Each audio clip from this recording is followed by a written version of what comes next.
Sobat Indonesia, kali ini saya Ika Wibowo menemani Sobat Indonesia kembali di podcast bareng BPJS Kesehatan Boyolali. Ada tema yang menarik yang akan kita bahas ya, ini mengenai kanal-kanal pembayaran BPJS Kesehatan Boyolali. Kira-kira kanal-kanal yang bisa kita manfaatkan atau dimanfaatkan oleh para peserta untuk membayar iuran itu apa aja?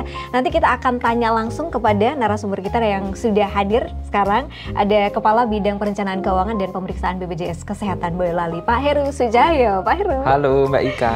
Ketemu untuk kesekian kalinya Pak Heru. Iya. Dan kali ini ada tema baru lagi yang kita bahas. Ini tentang kanal-kanal pembayaran BPJS Kesehatan ya. Kalau bicara tentang kanal pembayaran, metode pembayaran seperti apa sih yang memang disediakan oleh BPJS Kesehatan?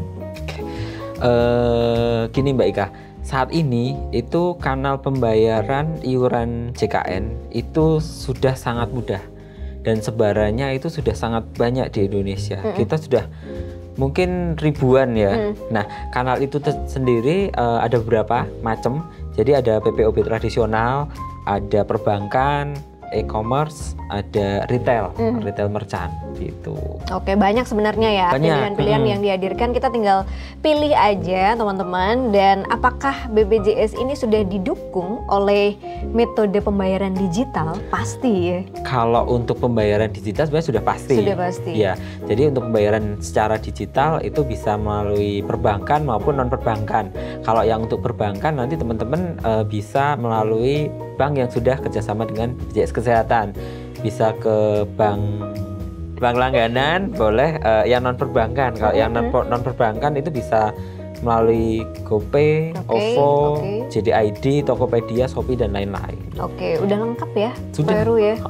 Oke. Terus cara memilih kanal pembayarannya yang paling sesuai untuk peserta gitu gimana Pak? Kalau untuk memilih kanal pembayaran yang paling sesuai dengan peserta, tentunya akan disesuaikan dengan kebutuhan peserta. Nah, bagi ibu-ibu nih terutama yang suka cari potongan, diskon atau cashback, itu nanti bisa melalui channel-channel pembayaran non perbankan, misalkan Shopee atau Tokopedia atau yang lain-lain gitu. Banyak yang sudah diajak kerjasama sama BPJS Kesehatan untuk mempermudah layanan pastinya ya. Dan keuntungan kalau menggunakan kanal-kanal tersebut? Kalau untuk keuntungannya sendiri dari sisi peserta ya, jadi peserta bisa secara mudah untuk membayar iuran. Dia bisa memilih sendiri. Kalau suka perbankan ya sudah pakai m-banking, SMS banking bisa.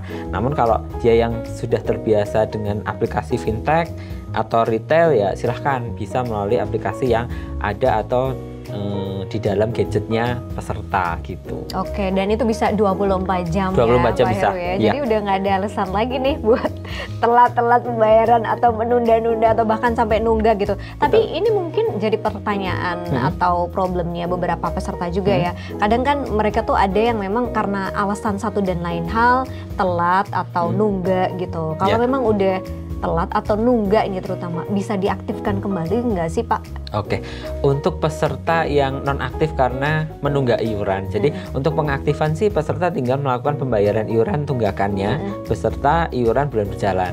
Nah, nanti ketika sudah dilakukan pembayaran, tentunya kartunya sudah akan aktif dan bisa melakukan layanan kesehatan. Namun catatannya adalah ini teman-teman, ketika peserta menunggak aktif kembali itu selama 45 hari itu ada periode denda.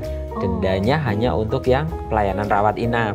Nah, besarannya itu ada di 5% dikali total jumlah bulan menunggak, ini maksimal 12 bulan, dikali diagnosa inasibijis atau tarif yang akan kita bayarkan ke rumah sakit nantinya.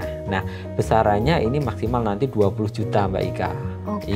Berarti memang ada persentase dendanya ya untuk teman-teman yang mau mengaktifkan kembali ketika sudah nunggak. Tapi kalau udah lebih dari 12 bulan gitu statusnya apa Pak? Kalau lebih dari 12 bulan statusnya nonaktif. Nonaktif. Nah, untuk mengaktifkan ya tinggal dibayar iurannya aja. Catatannya dendanya cuman untuk kasus rawat inap aja. Jadi kalau rawat jalan dia aman, nggak kena denda. Oke, Pak Heru mungkin ada pesan buat Sobat Indonesia untuk terus memanfaatkan kanal-kanal pembayaran dari BPJS Kesehatan. Untuk teman-teman peserta JKN khususnya untuk pembayaran nanti bisa melalui kanal-kanal yang sudah tersebar di seluruh Indonesia, baik perbankan maupun non perbankan ya. Terus berikutnya untuk memudahkan pembayaran tentunya bisa melalui registrasi auto debit baik rekening melalui rekening perbankan maupun registrasi yang non rekening gitu. Oke, banyak banget pilihan kanal pembayaran yang bisa kita gunakan ya. Jadi jangan sampai alasan untuk menunda-nunda pembayaran ya.